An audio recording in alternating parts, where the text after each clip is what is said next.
This is one of the things that's always absolutely enticed us about the Roman Empire. Think beyond the gladiatorial spectacles and passionate gatherings portrayed in movies and TV.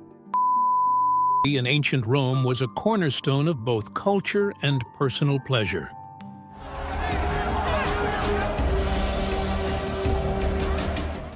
Like today, Rome embraced diverse expressions, same-gender relationships, of professionals of all classes, and a fascination with erotic art. But alongside this openness, there was a darker undercurrent. In this video, we delve into 20 fascinating aspects of Roman sexuality, revealing a world both familiar and uniquely ancient. Join us as we explore these lesser-known facets of Roman life and uncover their complex attitudes towards sex and pleasure. Number 1. Sexual assault. The foundation of Rome is intertwined with episodes of violence and abduction.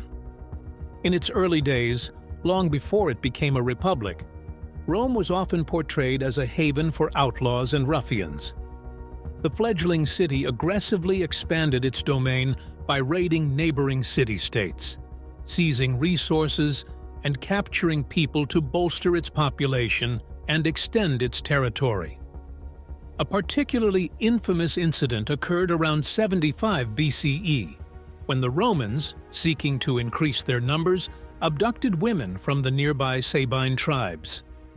This act of kidnapping and forced assimilation marked the beginning of Rome's transformation into a diverse cultural hub. Number 2. Being gay.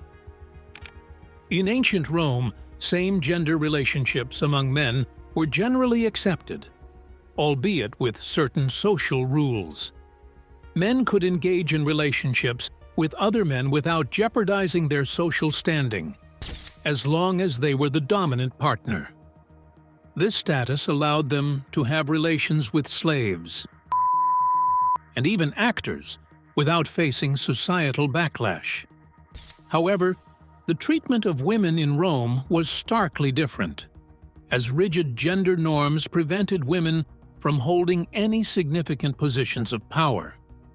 In relationships, penetration symbolized dominance and power, and this societal view often meant that interactions between women would typically involve a male participant. Number 3. Stoics. The Stoics in ancient Rome advocated for romantic relationships as a means to promote social stability. They disapproved of relationships based purely on pleasure, seeing them instead as opportunities to foster family harmony and strengthen bonds between individuals. Stoic philosophers regarded desire as a natural yet unnecessary impulse. They believed that should be approached with objectivity and rationality to prevent it from clouding judgment or reason. A core tenet of Stoic philosophy was the equality of all individuals, including women and slaves. Consequently, Stoics held that acts should not infringe on another person's freedom or will. Number 4. Gladiators. Gladiators in ancient Rome were not confined to the arena.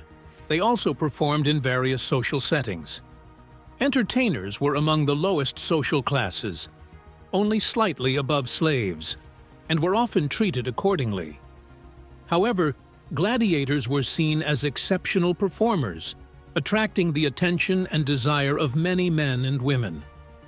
These performers frequently engaged in illicit affairs, including secret rendezvous, where the spouses of prominent individuals paid for their services. Much like today's celebrities, gladiators were involved in numerous scandals. One infamous tale involves Faustina, the wife of Roman Emperor Marcus Aurelius. According to legend, Faustina became so obsessed with gladiators that her husband consulted a soothsayer for guidance. The oracle advised that Faustina should sleep with a gladiator, have him executed over her, and then bathe in his blood to both satisfy her lust and purify herself. After this act, she was to engage intimately with Marcus Aurelius immediately afterward. This bizarre and macabre ritual was reportedly carried out as instructed. Number 5. Kissing. The Romans played a significant role in popularizing the practice of kissing around the world. According to an article in the Daily Beast, kissing was so integral to Roman culture that it spread throughout their empire and eventually to other parts of the world. Roman men developed a strong affinity for kissing, embedding it deeply into their laws and social customs. They were meticulous about the etiquette of kissing, including the appropriate manner, timing, and context for the different types of kisses. For instance, passionate kissing during wedding ceremonies was a common practice in ancient Rome, often performed in front of large gatherings, a tradition that continues to this day. Number 6. Incest. In ancient Rome, incest was not entirely unheard of, but it was generally rare and heavily stigmatized. Those who engaged in such practices were often powerful individuals who could escape social repercussions, such as influential politicians. One of the most infamous stories involves Nero, who was rumored to have had a scandalous relationship with his mother. However, historical evidence has emerged to challenge and refute many of these claims. Number 7. Divine virgins. In ancient pagan Rome, Vestal virgins played a crucial role as guardians of the Temple of Vesta, honoring the goddess of the hearth. Always numbering 6, these virgins were considered divine caretakers entrusted with the safety and prosperity of Rome under the watchful gaze of the gods. Selected between the ages of 6 and 10, Vestal virgins vowed to maintain their chastity throughout their 30-year service. Roman law strictly forbade men from touching Vestal virgins, yet emperors often flouted this prohibition. For instance, Emperor Elagabalus sought to produce celestial heirs and scandalized Roman society by marrying a Vestal virgin. This controversial act did little to improve his already tarnished reputation. Number 8. Concubinage. Concubinage was a practice in ancient Rome where men engaged in sexual relationships with women who were not their spouses. These women typically occupied lower social positions and entered into these arrangements for convenience or financial advantage. Despite being illegal, concubinage was widespread and socially accepted. Children born to concubines were considered illegitimate and faced limited legal rights. However, they often received excellent care and education from their parents and could achieve successful careers, particularly in politics or the military.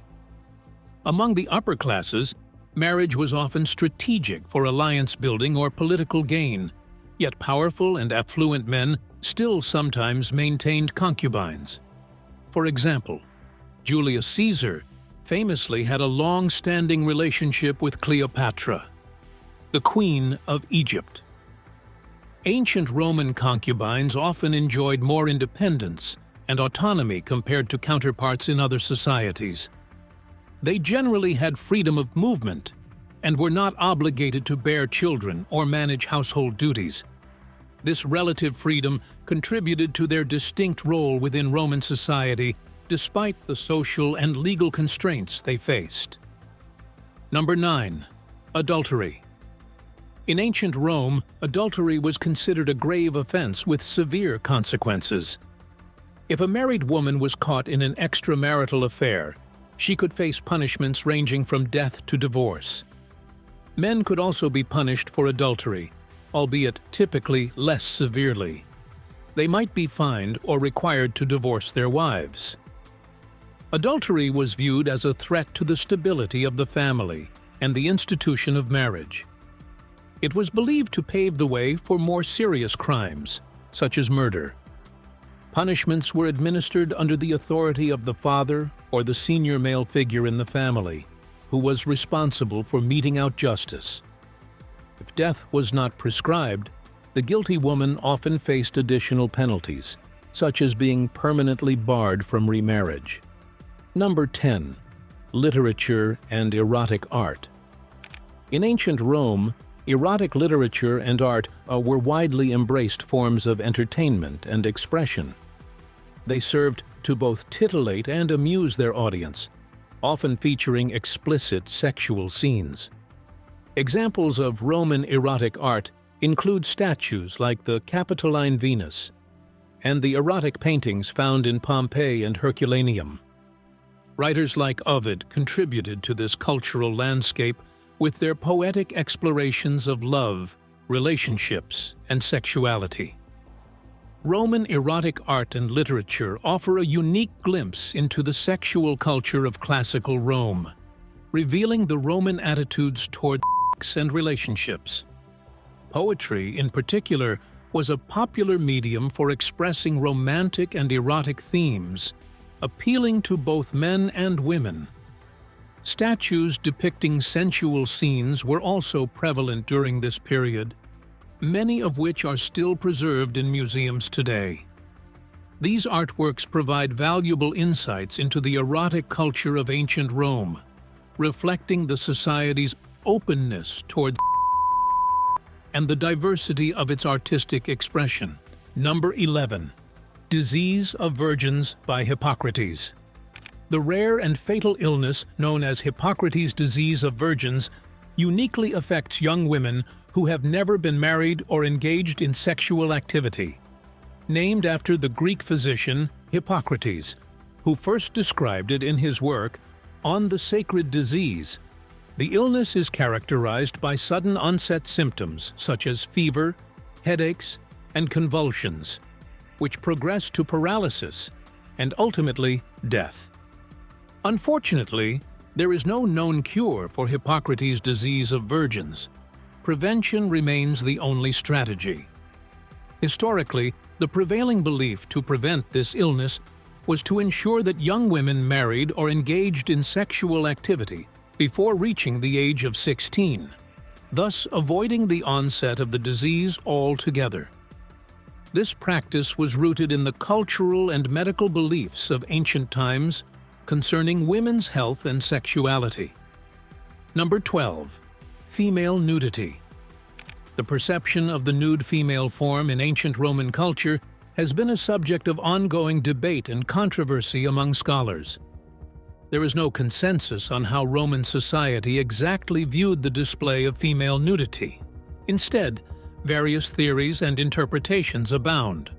Some scholars argue that Roman society was relatively accepting of nudity, including the public display of women's bodies and breasts. They suggest that women could exhibit their bodies without fear of social stigma or condemnation, reflecting a broader cultural tolerance towards nudity. Contrarily, others contend that despite this tolerance compared to other ancient civilizations, there was still a strong emphasis on decency and modesty regarding the female nude. They propose that while some women may have had the freedom to showcase their bodies publicly, such displays were generally seen as improper and forbidden for most women. Overall, the perception of female nudity in ancient Rome remains complex and multifaceted, shaped by cultural norms, societal expectations, and individual interpretations from historical evidence. Number 13. Lex Scantinia Law.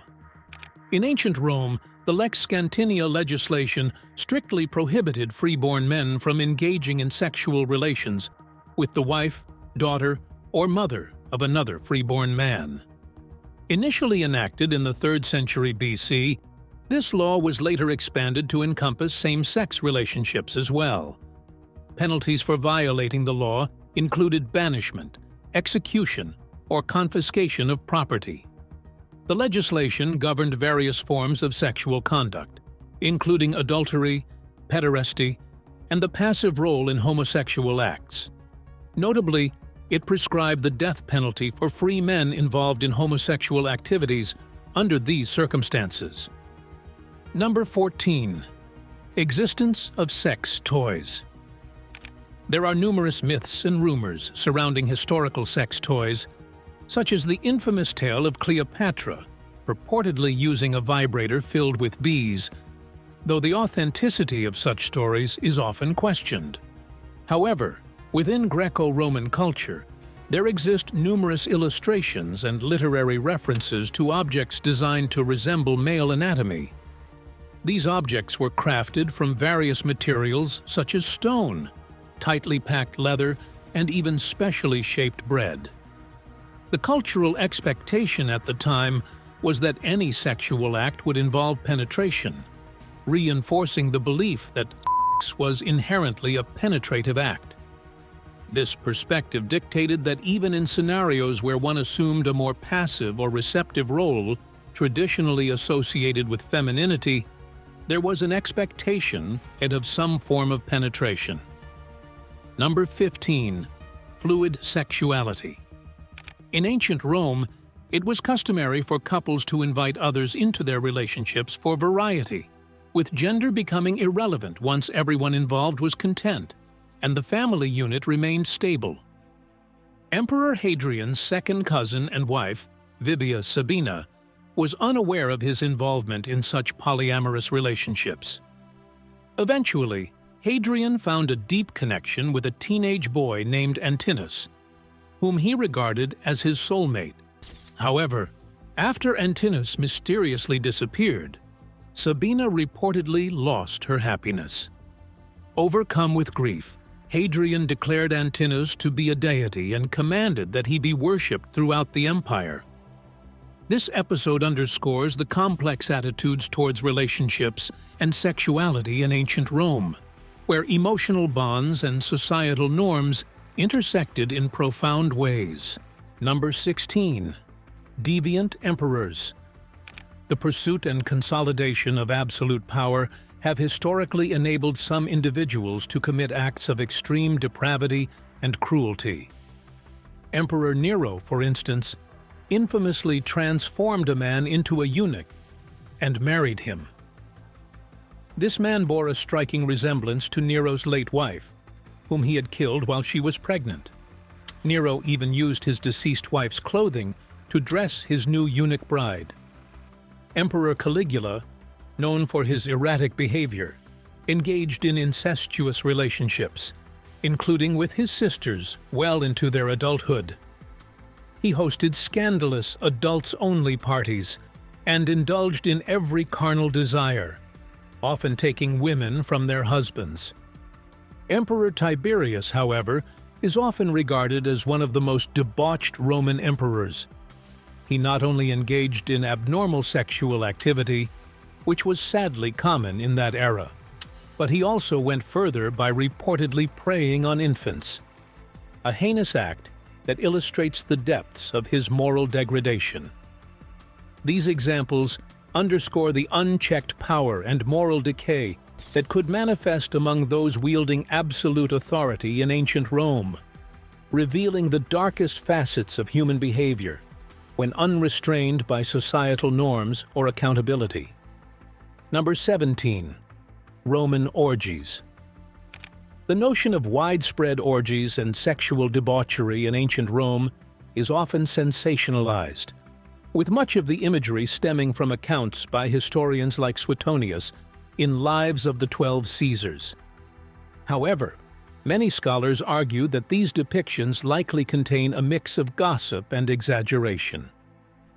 It is true that Roman emperors such as Tiberius and Caligula indulged in extravagant lifestyles, including organizing and attending orgies. Tiberius, for instance, famously lived lavishly on the island of Capri and would summon attractive young women from across the empire to satisfy his desires. The exposure to such excess and immorality, witnessed by a young Caligula, likely influenced his own mental state. However, orgies, sex parties, and group sex were likely exclusive to a very small segment of the upper class. The majority of Romans led more modest lives, focused on everyday struggles, and maintaining their family's reputation. Roman orgies should not be confused with religious ceremony that sometimes involved nudity. such as those honoring fertility gods like Bacchus or Lupercus. These rites occasionally became rowdy, prompting reforms by Roman authorities. For example, in 186 BC, the Bacchanalian cult, known for its revelry, was suppressed and replaced with a more regulated form of worship. In summary, while instances of extravagant sexual gatherings did occur among the elite, they were not representative of everyday Roman life, which was generally more restrained and focused on societal norms and family honor. Number 18. Castration and circumcision. The practices of castration and circumcision held significant cultural and religious implications in ancient Greece and Rome, each associated with distinct contexts and consequences. In the 3rd century BC, the worship of Cybele, a Phrygian goddess, was introduced to Rome, incorporating the ritualistic castration of foreign priests known as the Galli. This practice was confined to these priests, while Roman citizens organized their own sodalities to uphold traditional honors. Circumcision, meanwhile, held diverse meanings across different cultures. For Jews, it symbolized the Abrahamic covenant and was performed on male neonates, adult male converts, and slaves. Greco-Roman writers often associated circumcision with Egyptian origins, despite recognizing it as a defining trait of Jewish identity. Philosophers like Sallustius linked circumcision to peculiar familial and sexual customs observed in other cultures. During the Roman Republic, a law known as the Lex Cornelia prohibited various forms of mutilation, including castration, although some Romans retained attractive male slaves as delicati and occasionally had them castrated to preserve their androgynous appearance. Emperor Nero infamously castrated and publicly married his freedman Sporus. By the end of the 1st century AD, Emperors Domitian and Nerva had banned castration due to concerns over the trafficking of eunuch slaves. Emperor Hadrian temporarily outlawed circumcision with a death penalty between 128 and 132 AD, but subsequent emperors, like Antoninus Pius, mitigated these restrictions for Egyptian priests and Jews. Under Constantine the Great, the first Christian emperor, legislation allowed slaves who had been circumcised to be freed. However, in 339 AD, circumcising a slave was made a capital offense, reflecting evolving Roman attitudes towards religious practices and human rights. These laws and prohibitions demonstrate the complex interplay between religious tradition, cultural identity, and imperial governance in ancient Rome. Number 19. Regulating semen. In ancient Greek and Roman medical beliefs, the frequency of ejaculation was thought to directly affect a man's health and vitality. According to these beliefs, which were rooted in the theory of the classical elements and humors, excessive ejaculation was believed to weaken men. Practices recommended to mitigate this included avoiding foods that cause flatulence and using therapies that were cooling, drying, and astringent to reduce the production of semen. Galen, a prominent medical writer of the 2nd century AD, described semen as a mixture of blood and pneuma, vital spirit, that forms within a man's coiled spermatic veins. The humor, influenced by heat, entered the testicles and turned white in color. Ancient texts, including the Priapeia, warned that uncontrolled spreading of pneuma through semen could lead to a loss of masculinity, mental clarity, physical strength, and a powerful voice, qualities highly valued in ancient society. It was believed that sexual activity could specifically impact the voice, prompting actors and singers to sometimes undergo infibulation, a procedure to restrict sexual activity to protect their vocal abilities. Quintilian, a Roman rhetorician, cautioned against sexual activity for orators who sought to develop a deep, commanding voice for courtroom speeches. The concern over these issues extended to figures like Calvus, a 1st century BC avant-garde poet and orator who reportedly slept with lead plates over his kidneys to prevent nocturnal emissions, which were thought to deplete vital energies. These beliefs and practices reflect the complex interplay between ancient medical theories, cultural norms, and the pursuit of physical and intellectual excellence in Greco-Roman society. Number 20. Sex in the military. In ancient Rome, the behavior of soldiers regarding sexual conduct was expected to align with societal norms of self-control and respectability. Adultery was strictly punished, with guilty soldiers often barred from re-entering the military and receiving dishonorable discharges. While commanding officers might prohibit pimps and prostitutes from military camps, the presence of camp followers, including possibly prostitutes, was generally tolerated and only became a concern when it disrupted order. Historically, the violent exploitation of war prisoners, including sexual violence, was not legally considered rape in Roman times. During wartime, the sacking of cities could include mass rape as a form of punishment or intimidation. However, if a siege ended diplomatically, the local population typically avoided enslavement or physical harm. While instances of mass rape did occur sporadically, surviving texts do not suggest it was a systematic or intentional population control method. After conflicts, Roman soldiers stationed in provinces and territories under treaty were held to stricter standards regarding sexual misconduct than citizens at home. For example, the governor Sertorius in Roman Spain executed an entire cohort when a soldier attempted to rape a local woman, emphasizing respect and cooperation with conquered peoples. During Roman civil wars, however, instances of mass rape as punitive measures were more common, reflecting the chaotic nature of internal conflicts compared to Roman military operations outside the empire.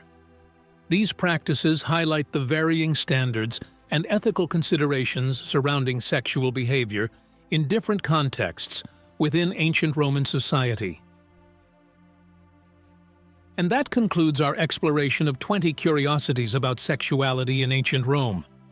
If you enjoyed this video, remember to like, share, and subscribe for more fascinating content. Thank you for watching, and see you next time.